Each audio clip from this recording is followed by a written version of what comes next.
पे हमारे यहाँ माहौल रमजानुल मुबारक का होता है ज़कात देने के लिए। मिसाल के तौर पर आज की तारीख में अगर किसी के पास खा पी कर जरूरियात से फारिग इंसान के पास अगर 50-60 हजार रुपये बचते हैं, एक मैं अंदाजा बता रहा हूं, वो कम ज्यादा हो सकते हैं, चांदी की कीमत तब्दील होने की वजह से जो है वो हालात बदल सकते हैं। तो मेरी गुजारिश ये है कि आप मालूम करें। तो मिसाल के तौर पर अगर आपके पास खा पी कर 50-60 हजार बचते हैं और उसके बाद उस पर साल गुजर जाता है, या आपके पास सोने के जेवरात है या आपके पास चांदी के जेवरात है, तो उसकी रकम निकाली जाए कि ये कितने के होते हैं और उसके बाद उसका परसेंट निकालकर 100 पर 2.5% आपको ज़कात निकालना। जिस तरह मर्दों पर फर्ज है उसी तरह औरतों पर भी फर्ज है। मर्द तो ज़कात निकालते हैं लेकिन औरतें नहीं निकालती। हाँ, ये हो सकता है कि मर्द औरत की इजाजत से, औरत की तरफ से उसकी ज़कात निकाल दे तो अदा हो जाएगी, लेकिन औरतें जो है अगर अल्लाह अकबर मुतलकन ज़कात ना निकाले तो वो अजाब की हकदार होगी। बल्कि हदीस पाक में आया है, अल्लाह के रसूल अलैहिस्सलाम ने फरमाया, ए औरतों सदका कसरत से दिया करो, क्योंकि मैंने जहन्नम में सबसे ज्यादा अगर किसी की भीड़ देखी है तो औरतों की भीड़ देखी है। तो सहाबा किराम ने पूछा, या रसूल अल्लाह, औरतों की भीड़ होने की वजह क्या? तो हुजूर अलैहिस्सलाम ने एक वजह यह भी बयान फरमाई कि औरतों को जेवरात से बहुत मोहब्बत है लेकिन वो उसकी ज़कात नहीं निकालते। अल्लाह अकबर। याद रखिए मेरी बहनों, जेवरात पहनने से इनका इस्लाम मना नहीं करता, जेवरात जरूर पहनो लेकिन उसकी ज़कात निकालो।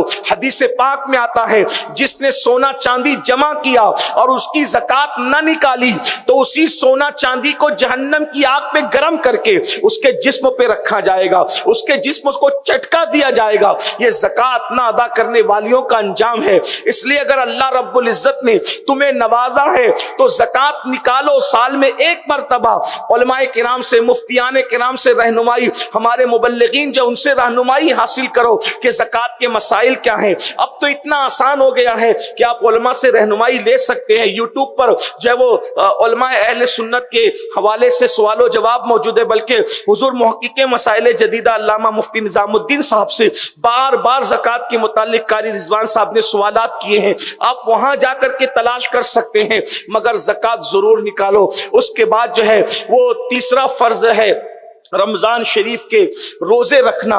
अल्लाह अकबर। है तो ये चौथा, क्योंकि पहले तो ईमान का जिक्र किया गया, मैं ईमान के बाद अर्ज कर रहा हूं। अल्लाह अकबर। मेरी बहनों, रमजान शरीफ के रोजे रखना ये भी फर्ज है। और आजकल औरतें बहुत बहाना बना करके, चूंकि वो आमतौर पे घर में रहती है तो छुप छुपा करके खाना खा लेती है, लोगों को खबर नहीं होने देती, यानी बाहर पड़ोस वालों को। याद रखना, पड़ोसी को नहीं मालूम है कि आप रोजे से है या नहीं है, और इसी तरह सहेलियों को पता नहीं कि आप रोजे से है या नहीं है, मगर अल्लाह तो जानता है। अल्लाह अकबर। रोजा क्या चीज है?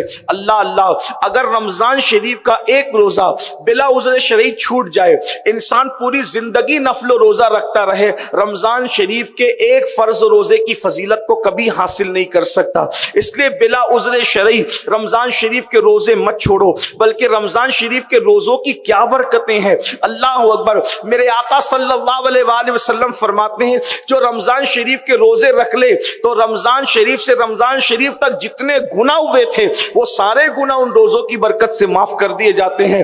रोजा रखने वाला गुनाह से ऐसे पाक हो जाता है जैसे अभी अपनी माँ के शिकम से पैदा हुआ। जब कोई रोजा रखता है तो जो कपड़े पहनता है तो कपड़े उसके लिए मगफिरत की दुआ करते हैं, जो बिस्तर पे लेटता है बिस्तर उसके लिए मगफिरत की दुआ करते हैं। अल्लाह अकबर। जूता पहने तो जूता उसके लिए मगफिरत की दुआ करता है। इसी तरह उसके मुंह से जो बू आती है अल्लाह को मुश्क से ज्यादा प्यारी है। और फिर फरमाया गया, रोजेदार को दो खुशी होती है, एक तो इफ्तार के वक्त और एक तो रहमान के दीदार के वक्त। अल्लाह इरशाद फरमाता है, रोजा मेरे लिए है और मैं उसकी जजा हूं। अब यहां पर एक बात औरतें कहती है कि हजरत हम बीमार हैं, हालांकि जिस बीमारी में रोजा रखना मना हो जाता है ऐसी बीमारी 2% लोगों को भी नहीं होती, मगर फिर लोग बीमारी का बहाना बनाते हैं, बीमारी बढ़ जाएगी, ये हो जाएगा, वो हो जाएगा। एक बात मैं आपसे कहूं, डॉक्टर झूठ बोल सकता है, हकीम झूठ बोल सकता है, मगर हमारा रूहानी तबीब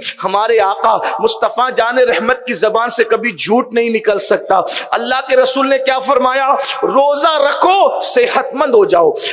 अल्लाह के रसूल ने जमानत दी है, रोजा रखने से बीमारी बढ़ेगी नहीं बल्कि रोजा रखने से तुम्हें सेहत मिलेगी। आका ने फरमा दिया सो फरमा दिया, रोजा रखो सेहतमंद हो जाओ। हाँ, कुछ बीमारियां ऐसी है जिसमें खुद शरीयत इजाजत देती है। वो कौन सी बीमारियां है, बीमारी किस हद तक होनी चाहिए, इस सिलसिले में भी आपको सवाल जवाब की महफिल के अंदर रहनुमाई दे दी गई है सुन्नी दावत इस्लामी के इज्तिमा के जरिए से। इसलिए रमजान शरीफ भी करीब आ रहा है, हो सकता है आजकल में ही जो है वो शाबानुल मुअज्जम का प्यारा महीना शुरू हो जाए और फिर रमजान शरीफ आइंदा महीने शुरू होगा। क्या बरकत वाला महीना है, इसलिए रोजा तर्क मत करना, रोजा मत छोड़ना, बेपनाह बरकतें रोजे की।